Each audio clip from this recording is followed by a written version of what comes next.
All right, so here is another day to starting off our Kwanzaa is a mat. And if you have received this beautiful, let me bring over that box, Kwanzaa craft kit from So Creative Lounge, it is full of goodies, full of goodies. So in this kit, you actually make this beautiful mat here, and I'm going to show you how to actually start making that today. And I'm going to continue weaving throughout the week.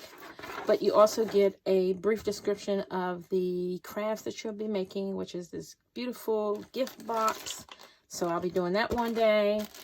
The picture frame that you can give as a gift.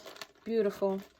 And also the balloon basket, which is going to be amazing. This is one of my favorite ones. And of course, the mat, which is inside. So, with all that being said, and if you still want to order your kit, you can go over to SoCreativeLounge.com to order your kits, because as each day I am getting responses from you guys about, can I get another kit? Can I get a kit? So yes, you can. So this is my mat, and I have, if you notice, literally weaved this by hand. And I wanted to keep the width of the fabric, which is the kente print. And I cut my black strips in half and just fed them in. But you can make yours as large or as small, as dense, as it's really up to you. I just want to use the most of my fabric. But what this is made from is nothing but strips, bias strips. So I have a tutorial in my YouTube video, so check that out if you're not sure how to make a bias strip. But for this, all you need is your fabric, of course, a yard of your kente print, a yard of your black, some handful of safety pins. And what I have mounted this on is a foam board. Walmart, 40 cents. I think dollar store, $1. I have just 2 of them. And I wanted to mount it to something just to hold it in place. And then I just duct tape 2 of them together, as you can see here.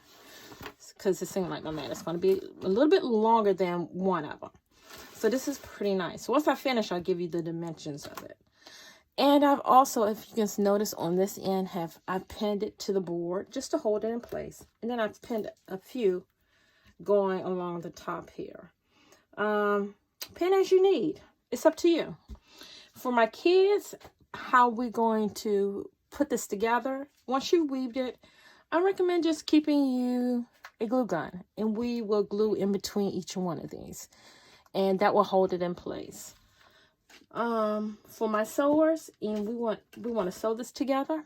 I'm actually going to be sewing it, so I'll see you later in the week about that.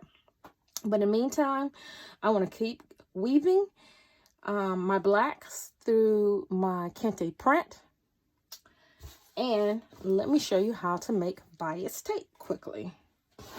I know a lot of my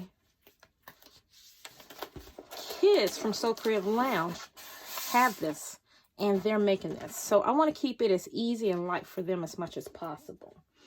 But for my sewers who want a perfection, I know who you are, I'm going to show you 2 ways to fold your bias strips. And you're going to have a lot of strips, lots and lots of strips. Remember, you have a yard of fabric both, so cut them out 3 inches. You want 3-inch strips, okay? And for my kids, to make your bias tape, all you're going to do is fold this whole strip in half, hot dog style, and then fold it again in half, keeping those edges even. Now, my kids can sew, so definitely just sew that down. Now, one thing you'll notice is that you'll have that raw edge on the outside, and that's okay. As you can see, I did mine's like this. I really didn't, I wanted to have that frayed look to it. And I think the more I wash it, it's just going to be even more beautiful. And I wanted that look. Now, for my people who want no fraying at all, you would do the normal technique that you would use for making a bias strip. Making your tape. You're going to fold it in half. Again, keeping edge to edge and press. And I'm just finger pressing this. And this is going to hold its crease. Now, if I had an iron, it would just hold that crease in place. So I'm just finger pressing it. But you would press this, that whole strip. And then you're going to open back up. Now, you'll see that crease right there in the center. I can see it. You want to bring this raw edge to that crease, that center crease, and press. And press. And press. And you will flip the other side and do the same thing as well. Bringing those two raw edges together to the center crease. And once you have that in place, you'll fold that in half.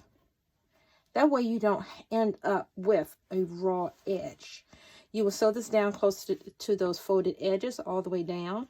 And that will be your beautiful bias tape. Okay? So you're going to make tons and tons of these. Again, it depends on how many strips you want, how much weaving you would like to do, and how big you like it. So it's up to you. So keep weaving, keep weaving. And I do recommend that if you are just folding it and you're you want to have that frayed look, make sure you have some fray check. As I'm weaving mine together, that raw edge that you'll end up having once you've sewn it, I come back with fray check. So I did fray check mines because I want fraying, but I don't want it to fray too much. Okay, so that's my only tip and technique when if you're doing this. Other than that, it's okay. Remember, have fun, and I'll see you in the next video. Sorry about that. I immediately realized that one of the things I forgot to have in the video was an iron, so I can really show you how to press that. So I'm going to go ahead and do it now.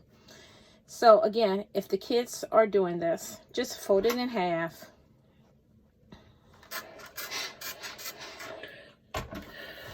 I'm just going to fold down that whole strip, and I'm just keeping those edges even as possible.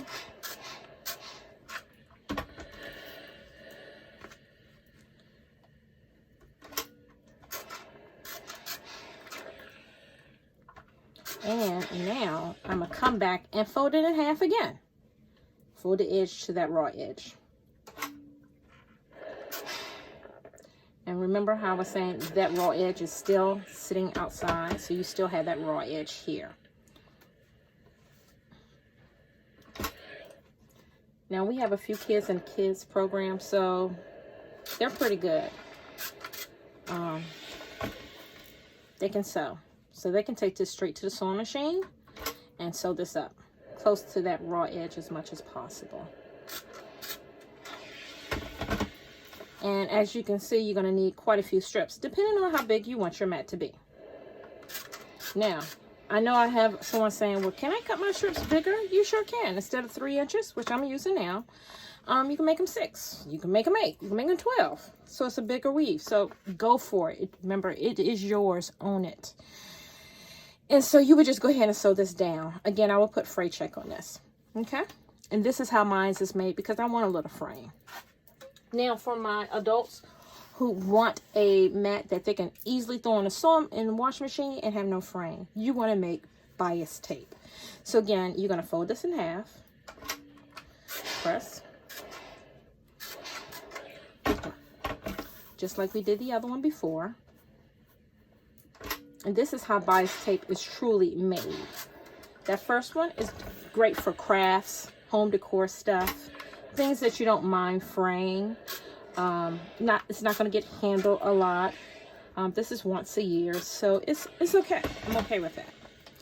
All right, so now that you've pressed that in half, I'm going to come back and open this and bring in this raw edge to that center crease that I just pressed in. Now, I only want to use the tip of my iron because I do not want to press over my center crease.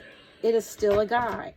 So once I've done it for one side, I'm going to flip it over and do the same thing for the other side, all the way down. And we're just going to act like a magic of TV that is already pressed all the way. You'll end up with something like this, where those two raw edges are in the center and they're slightly almost touching each other. I'm going to fold them and case them inside the bias tape. Just fold it in half, close it up. Ta-da! And this is your bias tape. I would then sew right down those two folded edges all the way down this strip. So you want to do that for all your strips. 2 ways of doing that. I'm going to leave that up to you. All right.